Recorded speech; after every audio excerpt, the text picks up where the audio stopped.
Avant de combattre une personne, il faut avoir un minimum d'informations sur cette personne. Ou bien à la limite, je dirais même qu'il faut chercher à savoir la relation qu'entretient cette personne-là avec ses parents. Ces informations peuvent te situer si tu dois t'attaquer à elle ou pas. Sans quoi, je trouverais que c'est assez absurde, assez idiot que de t'attaquer à quelqu'un. Quand je dois affronter quelqu'un,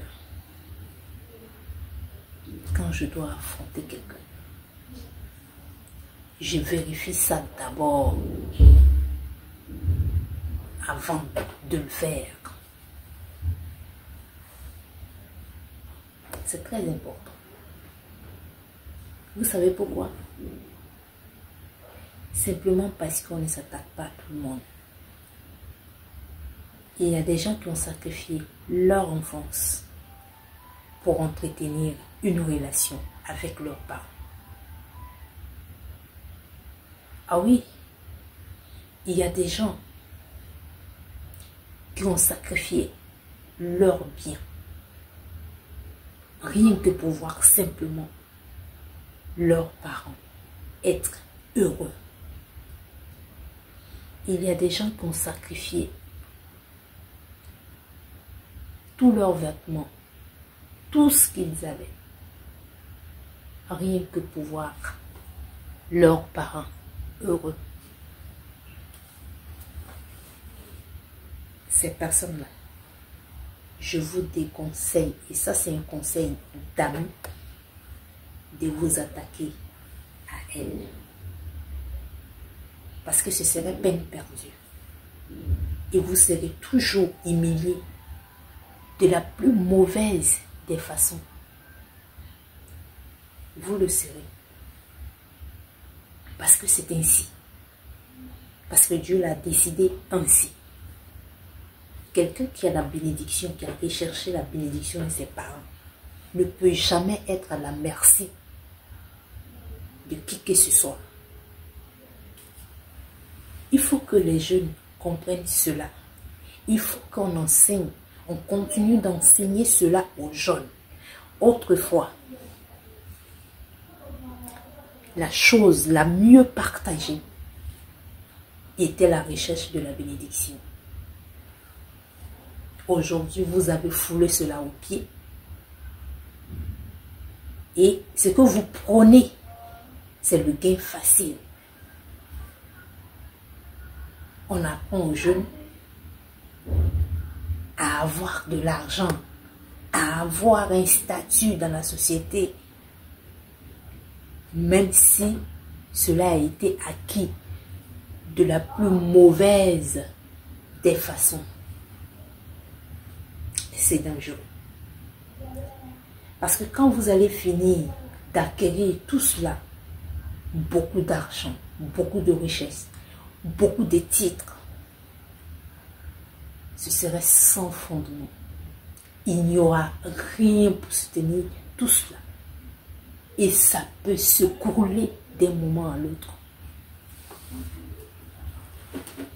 La seule chose, sinon le meilleur fondement de tout ça, c'est la bénédiction de nos parents. Vous voyez aujourd'hui, il y a des présidents qui ne finissent pas leur règne. Si on fouille bien, c'est la malédiction. Ce sont des maudits. Ce sont des maudits. Si tu as un titre, si tu n'as pas la bénédiction, tu seras toujours humilié avec ton titre. Ça aussi, on a vu. Si tu n'as pas la bénédiction, les gens vont toujours formater des coups contre toi et tu seras toujours la risée des autres. Ils vont monter sur toi, ils vont marcher sur toi comme ils veulent et puis il n'y aura rien. c'est avec un enfant béni, on ne peut pas tout se permettre. Avec un enfant béni, on ne peut pas tout se permettre. Même quand on a du pouvoir, on ne peut pas. Dieu le refuse. Allah refuse cela. Tu ne peux pas tout te permettre face à quelqu'un qui a la bénédiction de ses parents. Tu ne peux pas.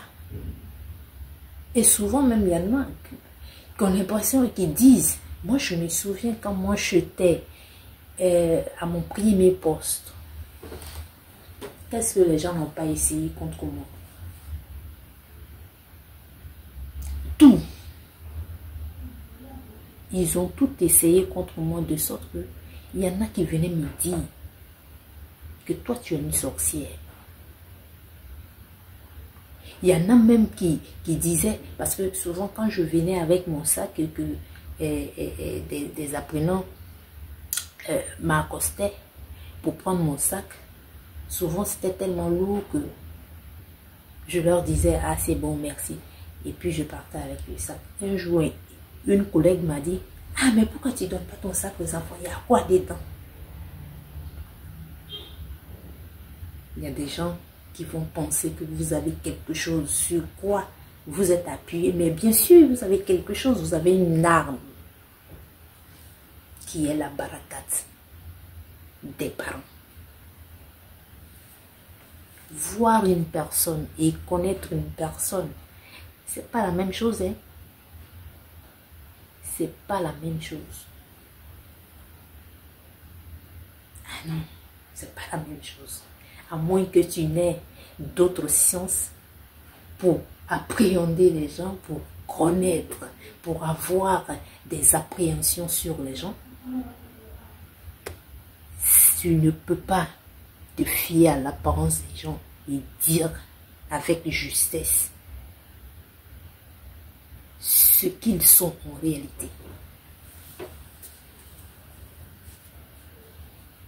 Ah oui.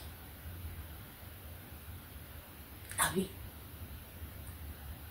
Quand tu es en affrontement avec quelqu'un qui a la bénédiction, tu sais, toi-même tu sais au fond de toi que cette personne a quelque chose que tu n'as pas.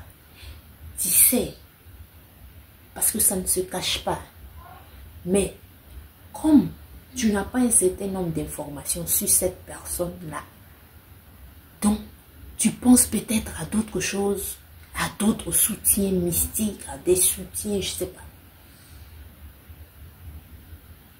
Mais c'est un conseil que moi je donne et je l'ai toujours donné aux gens.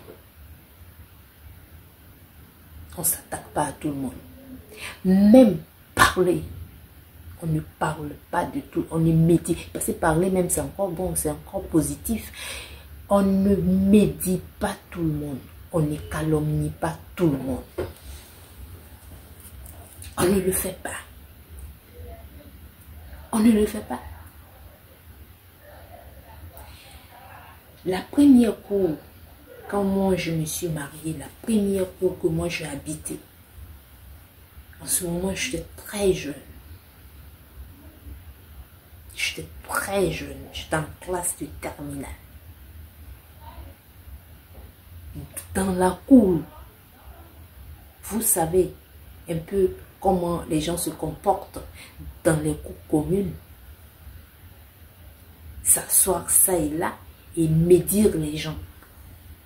Mais moi, j'étais étudiante, et pardon, j'étais élève. J'étais élève. Et quand j'étais dans cette cour, après que j'ai eu mon bac, mais les gens je sais pas, mais moi je ne peux pas me mettre à votre niveau. Ça ne m'arrange pas en fait.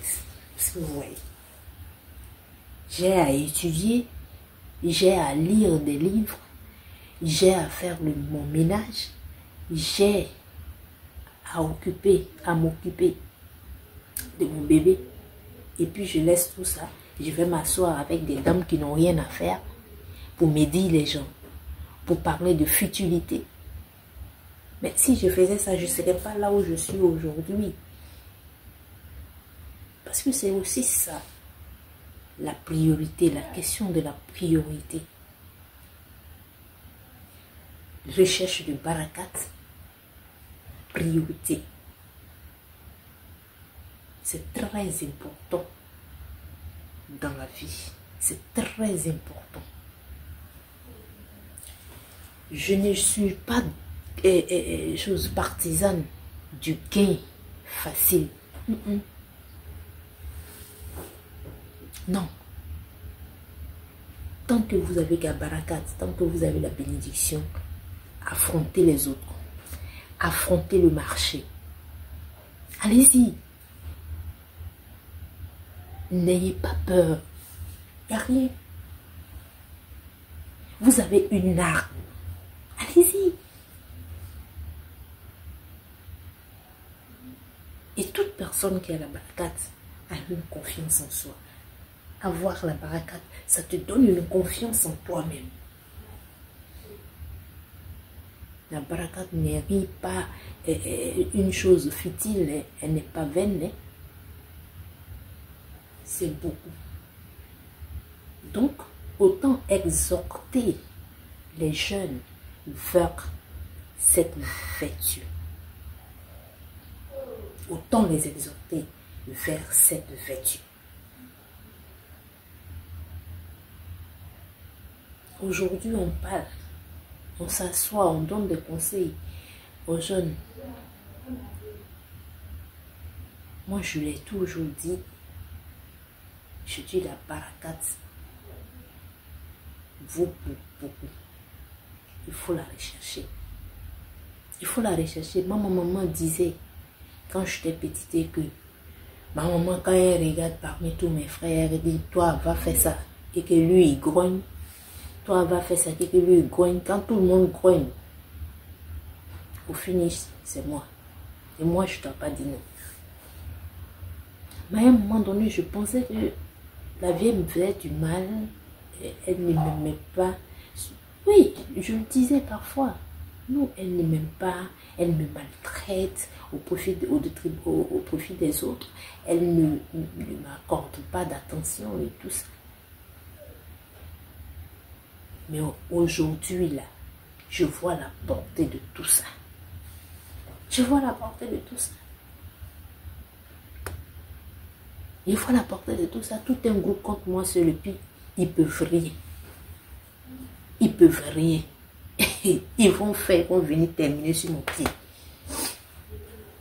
Ils vont tourner avec. Hein? Je suis assis là, toute sereine. Ça va tourner, ça va venir se déposer sur mon pied. Et c'est moi qui vais décider de comment ça va se terminer. C'est quoi? Moi, regardez, moi, je suis ni grosse, je ne suis ni grand détail, je ne suis... Voilà. C'est la barakat. Et on gagnerait à ce que les jeunes reviennent à ces valeurs. Ouais. On gagnerait à cela, hein. Et je vous assure que quelqu'un qui a la barakat, quelqu'un qui a la barakat apporte à notre société. Quelqu'un qui a la barakat apporte au monde entier la barakat est solide. Les chouchous.